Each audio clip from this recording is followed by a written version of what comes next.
Well, welcome back. Always love that impromptu applause.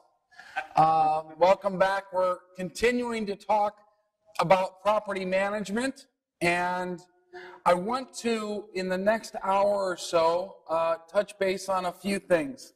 The main thing that I want to start to get into is an owner's role versus a property manager's role. You are all going to have to deal with this scenario. You're going to be owners of real estate. You're going to have to deal with that compared to what is a property manager's role. So I want to go through that.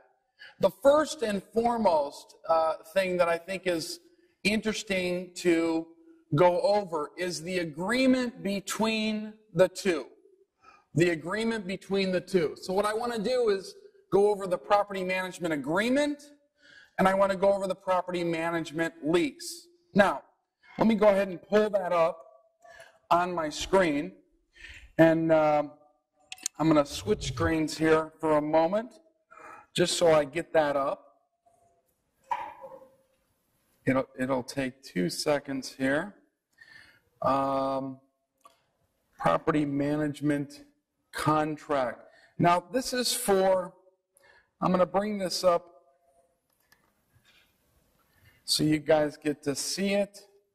This would be one that I use, just so that you guys can see this. Hopefully it's going to be on the screen. Perfect. Okay, good. Now, I know you can't see all the print. Don't worry about it. This is just an example to go by. I don't want you saying, I need to get a copy of that. I want you to go out and get your own management agreements with your own property management companies. This is just a rule of thumb to go by, okay? Just as an example. So, just like in other contracts, you're going to have things that are specific to contracts based on their structure, okay? So, at the top, you're going to see this is a management agreement made and entered into as of a certain date between blank, the owner, which would be you if you own the property, and the independent contractor, whoever the property manager is, okay?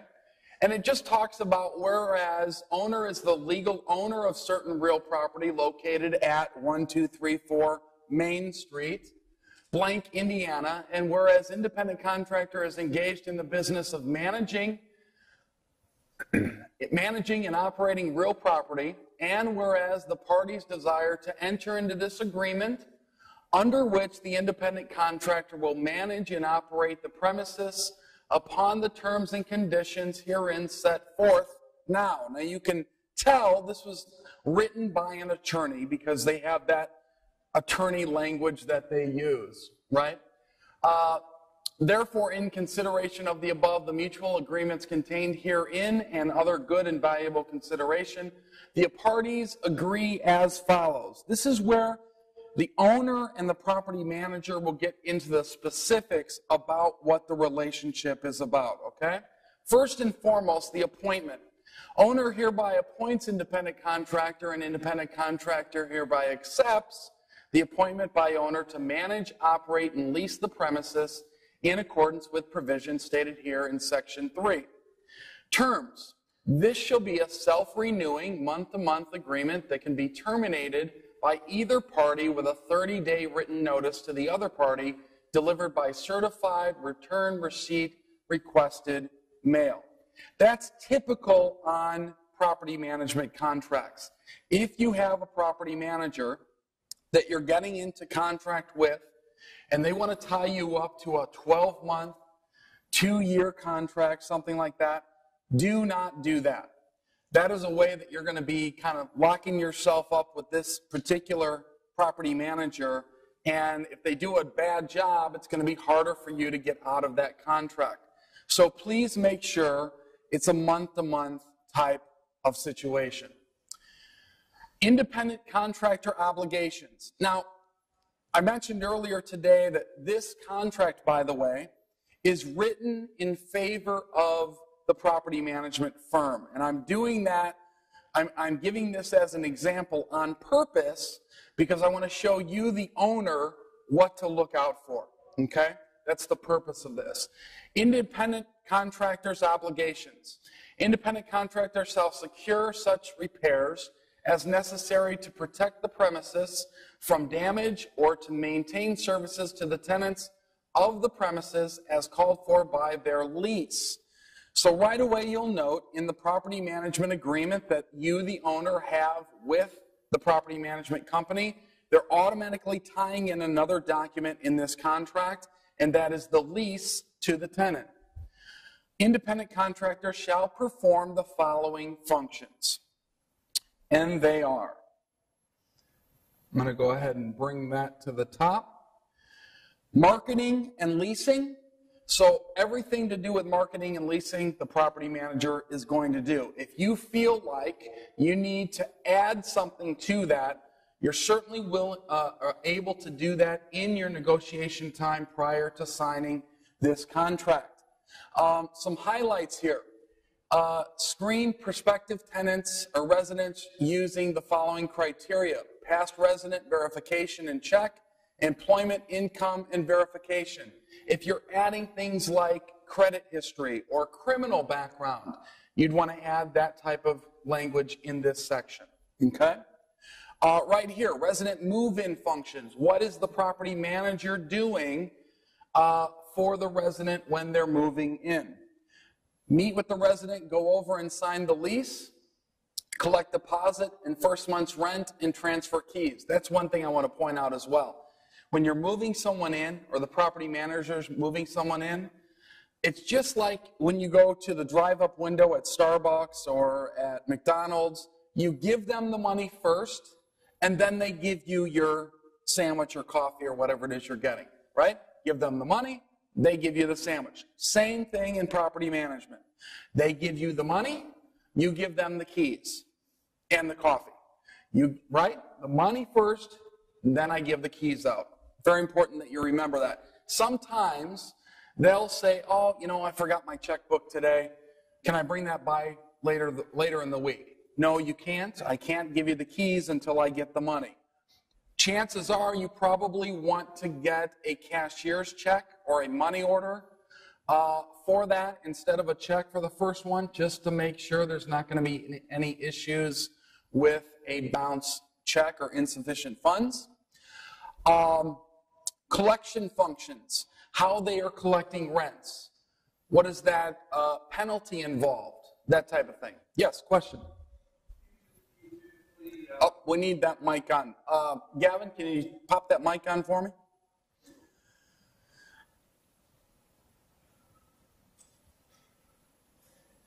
Gavin, you must have had too many meatball subs. Your reaction's a little slow there.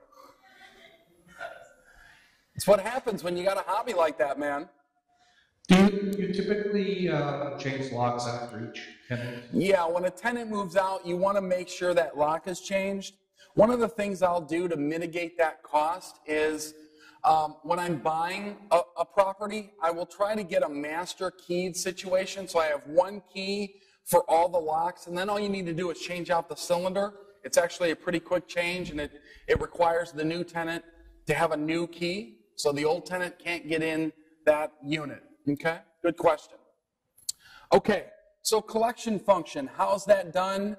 What happens with late rents, things like that? Ongoing resident functions, take calls from current residents regarding rental payments, provide lockout services for rentals or residents. By the way, if you've got a tenant calling up saying that they lost their key and they're locked out, that is something that you want to add to your lease that is going to be charging that tenant a fee for that. It's another way that you can add income to your investment. So different things like that you're certainly able to charge for. Handle, this is where it gets a little tough, handle behavioral problems that disturb other residents or cause any damage to the property, charging residents when necessary and apprising the owner, letting the owner know. Resident move-out functions, process move-out notices, communicating with residents, the proper procedures and responsibilities. You want to make sure that that property manager is communicating to that tenant on how they should move out. There should be an order with that. Later today or probably tomorrow, we're going to be talking about a form that's used. It's called the move-in, move-out form. And basically this form goes over every room or area of the apartment or single-family house that you're renting, and it's checking for anything that needs to be replaced or repaired. They're going to fill that out when the tenant moves in. The tenant's going to sign it. And then when the tenant moves out, you're going to bring out that move-in, move-out form and compare it. If there's a hole in the living room wall, and that wasn't there when the tenant moved in, you know that that was caused by the tenant, and that is going to be used as part of their holding back their security or damage deposit, okay? So we're going to do things like that. We're going to instruct them on that when the tenant moves out. It's a good practice to get into. Also, speaking of that move-in, move-out form, you may want to take some pictures of the unit. With today's technology, with smartphones and with video, it's very easily done. So you could use that as well. Maintenance functions. Let's just pull this up. Give you an idea about maintenance. Number one, maintain accurate, I'm sorry, I was reading down below. Take all maintenance requests from residents on a 24-hour basis and act accordingly. Make sure that your tenant knows what to do if there's a maintenance need. How do they put in a request? Is it online? Is it by phone call? So on and so forth. If you communicate better by email, make sure the tenant knows to email that request in rather than make a phone call and leave a message. Okay, make sure you're going over all those things in the contract. Accounting functions. Maintain accurate rent rolls, maintain accurate accounting of rental income and expenses, make bank deposits and maintain accurate bank records, make mortgage payments and property tax payments, or provide any necessary reporting to lenders. I'm highlighting some of those things because some of those items are going to be a la carte, meaning your property manager may be able to make your mortgage payments for you at the bank, but I think there needs to be some kind of checks and balances that happens with that property manager to ensure they're making those payments. You don't want your lender calling you in 6 weeks saying they haven't got a mortgage payment from you. So I really think that if they're going to make those payments, they're required to send you a copy of the receipt that that mortgage payment is paid every single month. Make sure you put that in there. By the way, the property manager may be charging you more for things like that. Like I said earlier, some of these items are a la carte. Collection of revenue. Independent contractors shall not be held liable for bad checks or monies not collected. Independent contractor assumes no liability for any future of or default by any tenant in the payment of rent or other charges due owner, or in the performance of any obligations owed by any tenant to owner pursuant to any rental agreement or otherwise. Again, you can really tell that was written by an attorney. Can you imagine if we all talk like that? I don't know if we'd know what we're talking about, ever. This statement right here is important because I want you to think about this. In this particular contract, the property manager is not taking any responsibility for any bad checks. They're not taking any responsibility for failure of that. And that's fine. I can understand that. However, I think the next thing you got to look at is, does the property manager charge a fee for late rent or, bad checks or bounce checks or insufficient funds? If they do charge a fee, I think you need to change that statement. If they're charging a fee, they should be responsible for those items because they're getting paid for that. So those are some of the things that you should look out for. Disbursement. Let's talk about that real quick. From gross revenues collected from the property, if said gross revenues are sufficient to meet said payments, independent contractor shall first pay all operating expenses, including management commission, right, in favor of the management company, credit card fees, and such other expenses as may be authorized by owner to maintain property, including but not limited to water, sewer, solid waste, etc. Owner is responsible for any other tax associated with rent collection. Please make sure you read through your contract, because you don't want to get into a situation where you think the property manager is collecting those fees and paying certain bills in which they're not. And all of a sudden now you've got a scenario where those items weren't paid, you're now being charged a late fee, that type of thing. It's going to add more cost to you. Then, on a monthly basis, disperse the balance of the funds collected to the owner if independent contractor has received owner's Social Security number or federal ID number, or in your case, an ITIN number, okay? You want to make sure you get that. Reserving at all times an amount of $200, which shall be held by independent contractor as a reserve fund. Now, that number should be per unit. If you've got a 12-unit building and that's $200 per unit, the property manager is going to hold back about $2,400. That's probably pretty appropriate. I think a rule of thumb should be in the area of 3 to 5% of gross income that comes in that you should be holding back in a reserve. Now, what is a reserve account used for?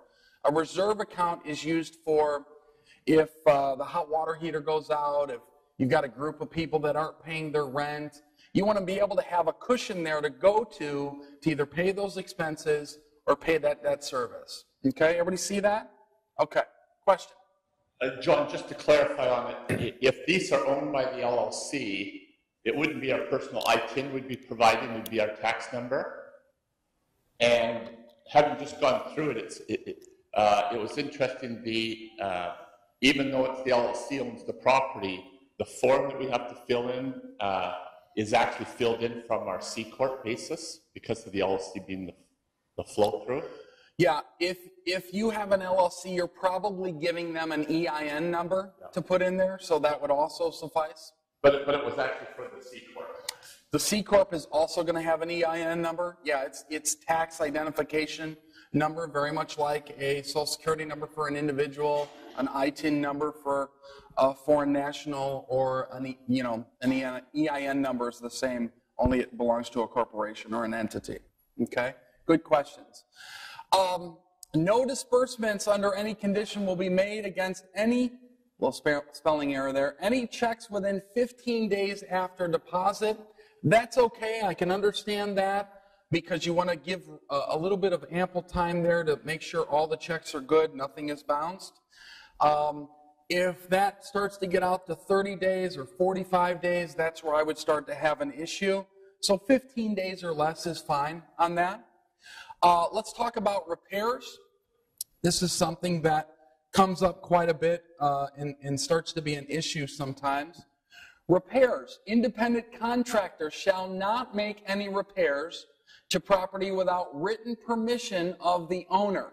Independent contractor is given the right to institute repairs to the above property, to engage labor and purchase materials and pay for same out of the funds collected hereunder. Repairs, except for an emergency nature over the sum of, in this case it's $200, shall not be made without permission of the owner. Now, if it's a single family house, I think 200, 250, 300 is probably the realm that would be appropriate there, where they need to call you. If it's a multi-unit property building, I think you're probably going to go higher than that, 500, 1,000, something like that. But have a limit there. Don't just give the property manager carte blanche to spend whatever they want. Make sure that this statement is in your property management contract. Does that make sense? You do not want to give a property manager, especially at the beginning of a relationship, carte blanche or a credit card to go out and with no limit on it, that type of thing. That could be very dangerous. So make sure that you're aware of what that is. Inspection. Independent contractor shall have the right to inspect the premises at all times. Advertising and leasing. Independent contractor shall aggressively market rentals by advertising in newspaper, magazines, direct mail, mass mailings, and trade journals and miscellaneous marketing, independent contractor will have the right to choose which advertising option to use. That's fine with that. Liability. Now this is one that I want you to pay some attention to here. Independent contractor assumes no liability whatsoever for any acts or omissions of owner and any previous management or other agent.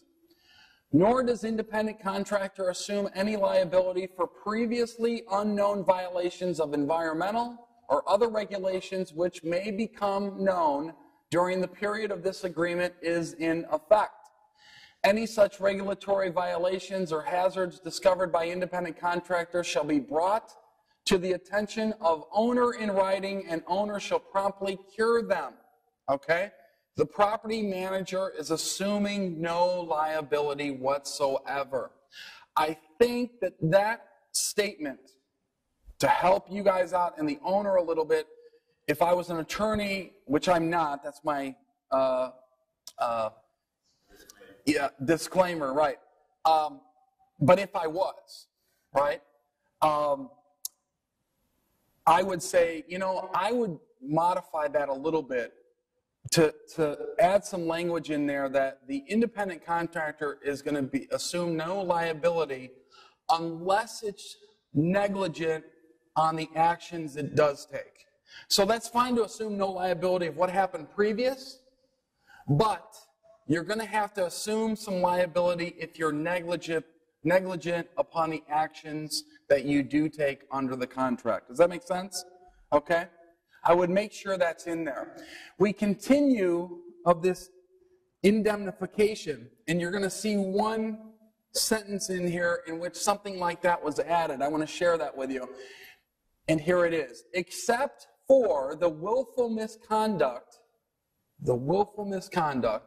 of independent contractor, owner agrees to indemnify independent contractor against all costs, expenses, attorney's fees, suits, liabilities, and damages from or connected with the management of the property by independent contractor, or the performance or exercise of any of the duties, obligations, or powers herein or hereafter granted to independent contractor. Now check this out. If suit is brought to collect the independent contractor's compensation, or if independent contractor successfully defends any action brought against independent contractor by owner relating to this agreement or the property, owner agrees to pay all costs incurred by independent contractor in connection with such action, including reasonable attorney fees. Wow, I'm getting a workout here by reading. I don't know if that happens a lot, but anyway, what that means is this. Attorney language typically does that for you. What that means is this. If by chance there's a lawsuit and the independent contractor or property manager wins, the owner has to pay all of those costs, legal costs, attorney costs, things like that. When you get that contract as an owner, I would negotiate that statement, perhaps. And that would be one of the first things. Of course, you're going to send this to your attorney, but I would negotiate that statement, okay? Now, here's where it also gets interesting, because we just went over independent contractor obligations. This is the owner obligations. And I want to make some changes here as well. The first one, owner agrees to name independent contractor as additionally insured in any liability policy carried by owner in respect of the premises. Owner will provide independent contractor with evidence that independent contractor has been insured under liability insurance coverage acceptable to independent contractor. Wow, that is heavily written towards the side of the property manager. If I'm the owner and I'm getting this contract, I would make that shared. In other words, I would require the independent contractor or property manager to provide me errors and omissions insurance coverage and make sure I, the owner, am added to his or her policy. In return, I will be adding that property manager as covered under my hazard or general liability coverage for the building. Does that make sense to everybody? Yes? Okay. No questions with that? Okay.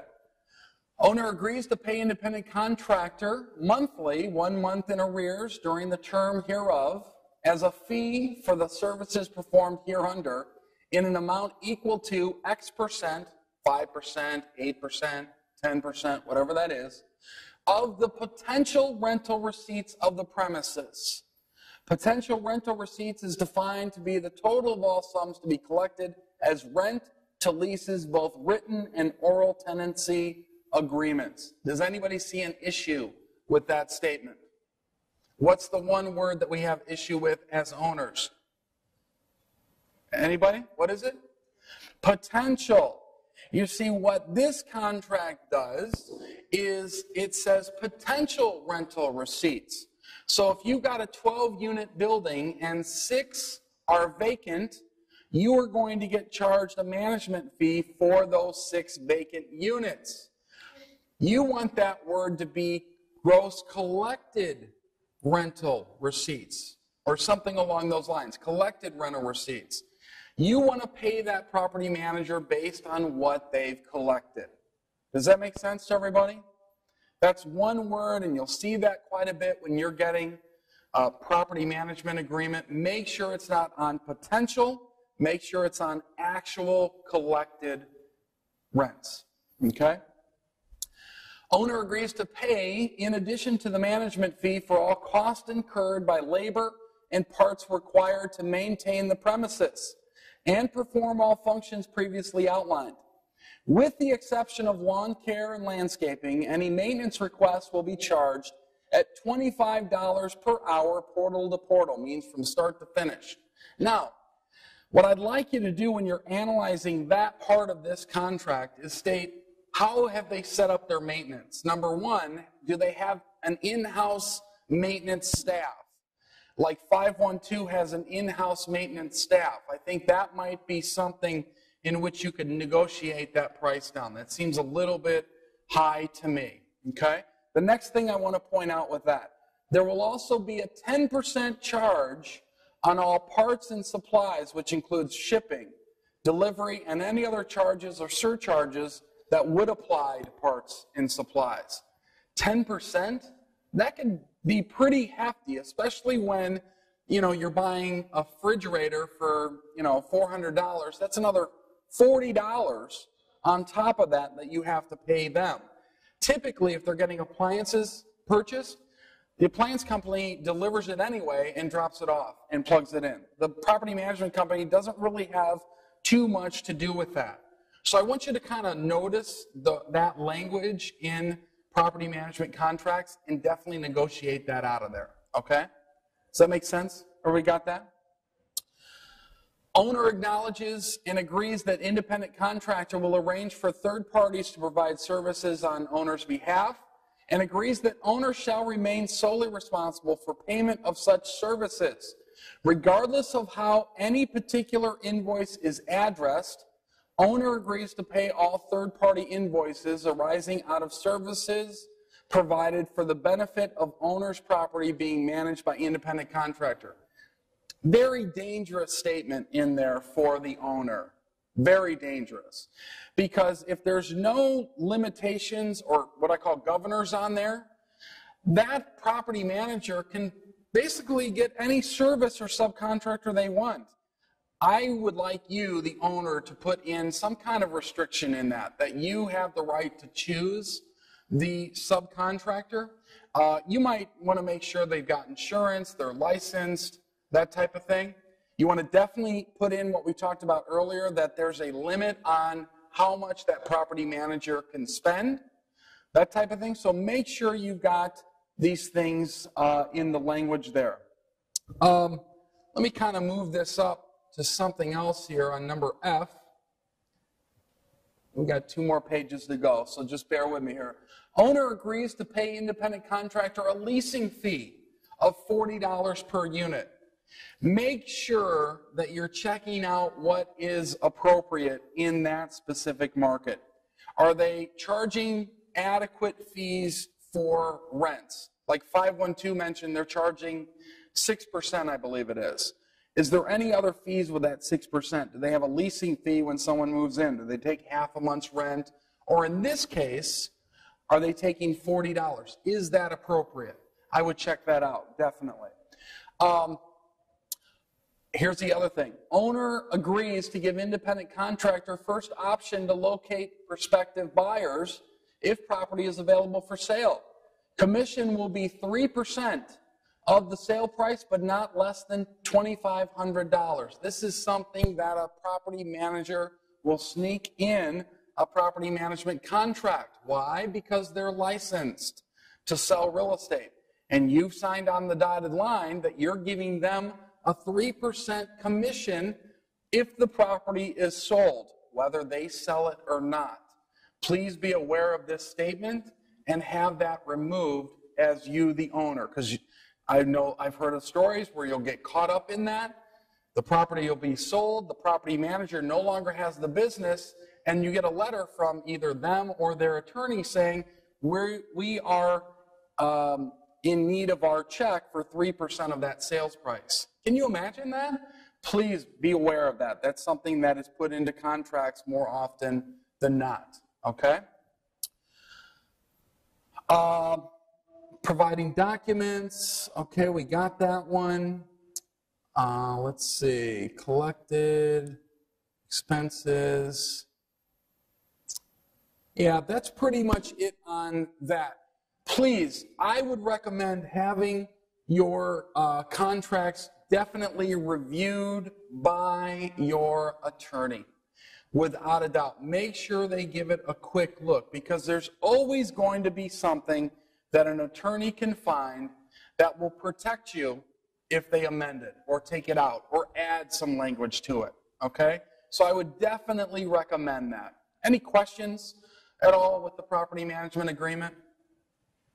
No questions? We got that? Okay, good.